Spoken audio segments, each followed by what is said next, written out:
Pán predseda, keď sme si na prelome rokov prijali ľudskú pohodu a pracovné úspechy v novom roku 2013, mali sme obojstrannú menšiu dilemu, ktorou nohou je lepšie vykročiť, či pravou alebo ľavou. Nakoniec ste vy túto dilemu vyriešili tým, že najlepšie je vhupnúť obidvomi nohami.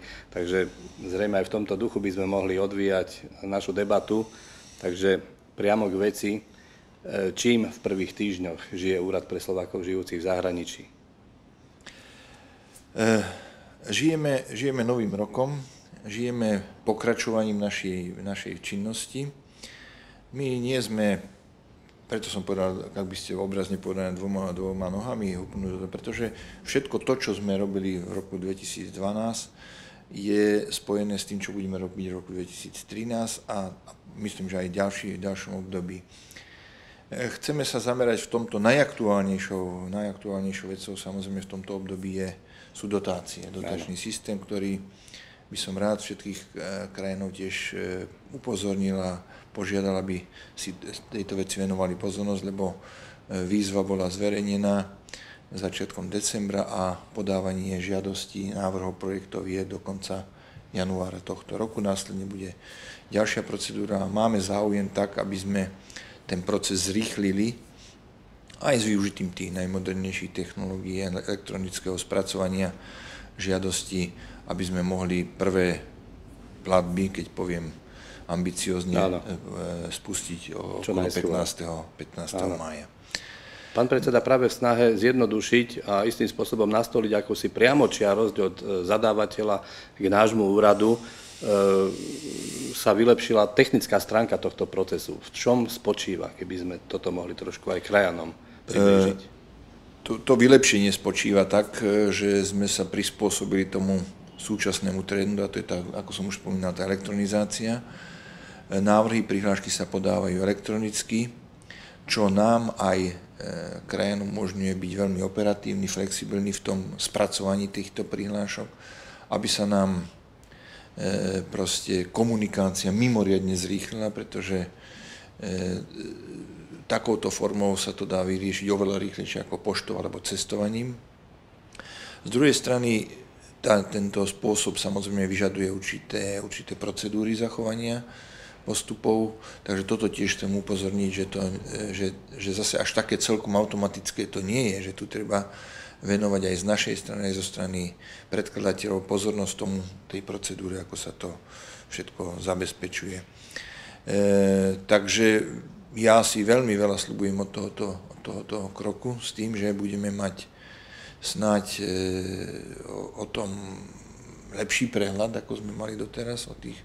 Nebudem musieť listovať stovky strán, aby som zistil, kde čo dá sa to všetko cez tú modernú komunikáciu a IT technológie zvládnuť. Istým spôsobom to zaručí kompletnosť tej žiadosti a nebude sa to stávať ako po uplynulé roky, že sa tam potom museli spätne dávať ešte dodatky a opravy a podobné záležitosti. Tak si myslím, že to je na prospech aj našich krajanov, hoci určite niektorí majú s tým do začiatku problém, ale to patrí k tomu. Ja nepoviem, že tam sa nebudú upravovať veci, pretože sme predsa len ľudia a nie sme dokonali, my sme počítače, ak by som to takto povedal.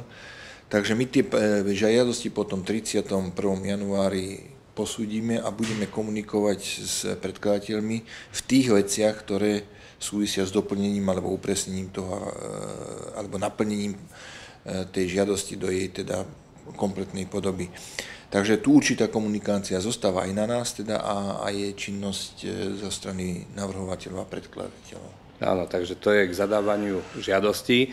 Január je vo všeobecnosti na všetkých pracoviskách takým typickým rozbehovým mesiacom v ústretí náročného kalendárneho roku. Aké kľúčové témy stavia rok 2013 pred Úrad pre Slovákov žijúcich v zahraničí aj v kontexte, povedzme, záverov stálej konferencie koncom októbra 2012? My sme aj na konferencii aj inak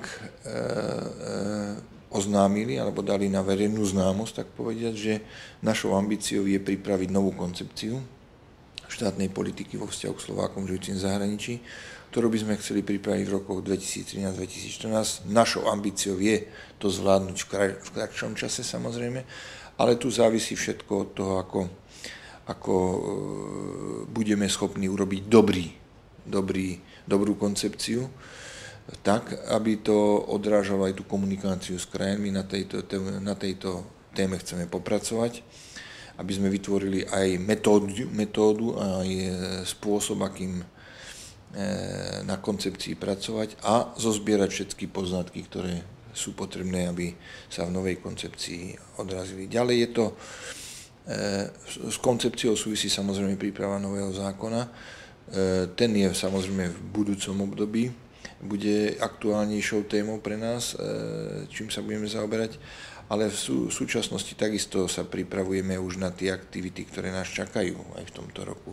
Či už je to krajanská nedeľa, či už sú to Dulovce, či už sú to podujatia, ktoré by sme radi robili v širšom profile, ako je Dolnozemský jarmok, kde by sme si predstavovali, že by to, čo bolo v 2011 roku tu na Bratislave, my by sme mali za predstavu o tom tak, že by sa tento Dolnozemský jarmok konal skutočne v tých krajinách, ktoré sú označované ako občas tak slangovo alebo hovorovo ako Dolná zem, či je to Chorvátsko, Srbsko, Rumunsko, Maďarsko, a nejakou cyklickou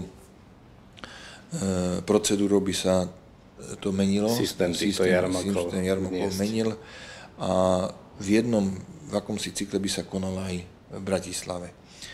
Takže tomuto sa tiež chceme venovať. Máme kultúrne ďalšie podujatia, ktoré by sme radi my sme sa už na krajanov obrátili s podnetmi, čo by sa dalo, alebo mohlo, alebo čo by si oni mysleli, že by sme mohli my tu z ich aktivít prezentovať na Slovensku. Čiže je perspektíva, že v tomto segmente týchto kultúrnych aktivít, na ktorých sa úrad povedzme podieľa ako spoluorganizátor alebo sám ich vytvára, že niečo pribudne nové. Myslím si, že v tomto kontexte by mohlo niečo napovedať aj vaše budúce týždňové stretnutie s generálnym riaditeľom Slovenského národného múzea. Aj tam by zrejme bol priestor na podobné aktivity, výstavy, prezentácie umelcov. Presne ako hovoríte, našou snahou je troška to rozšíriť ten diapazon, aj keď teda musíme sa vždy zamýšľať nad možnosťami, kapacitami a prostriedkami, ktoré máme na tieto veci k dispozícii. Ale určite aj s pánom generálnym riaditeľom Slovenského národného múzea Pudelkom budeme o týchto veciach hovoriť, predovšetkým vo vzťahu napríklad takej večnej téme, ako je pamätník vysťahovalectva, múzeum vysťahovalectva, aby sme nejako, keď už teda nemôžeme to vyriešiť zásadne alebo presne komplexne, aspoň nastavili procedúru alebo proces tak, aby sme raz sa k tomuto dospeli, k takýmto, by som povedal, inštitúciám alebo pamätníkom, o ktorých nám ide. Pán predseda, dôležitou súčasťou práce úradu je neustály priamy kontakt s krajanmi, s organizáciami, s krajanskými inštitúciami priamo v ich domovských krajinách. Vaša prvá zahraničná cesta koncom januára povedie na Dolnú zem do Srbska. Mohli by ste priblížiť aspoň v náčrte, čo bude cieľom tejto pracovnej cesty? Cieľom tejto pracovnej cesty budú veľké projekty, keby som to takto mal povedať, pretože my sme naozaj pre našich krajinov v Srbsku vyčlenili dosť prostriedkov, hlavne na také veľké projekty, ako je múzeum, dom Martina Jonáša, ktoré by sme chceli a budeme to, chcem povedať, veľmi presne a prísne sledovať, tak aby sa naplnilo to, čo sme si predsavzali, že to budú objekty alebo projekty, ktoré budú slúžiť naozaj tomu ďalšiemu pozdvihnutiu úrovne tej krajanskej prítomnosti alebo ich vlastného vedomia alebo povedomia o sebe v Srbsku.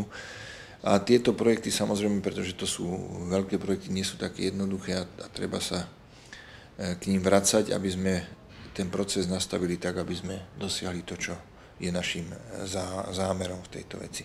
A naviac je potrebné tieto procesy koordinovať so srbskou stranou, pretože naše prostriedky, ktoré sme na to vyčlenili, nie sú dostatočné, samozrejme. Okrem týchto ciest samozrejme chystám aj ďalšie cesty tam, kde mám tak povedať, a to sa musím priznať, určité resty. Chystám sa vo februári možno 2-krát navštíviť Poľsko,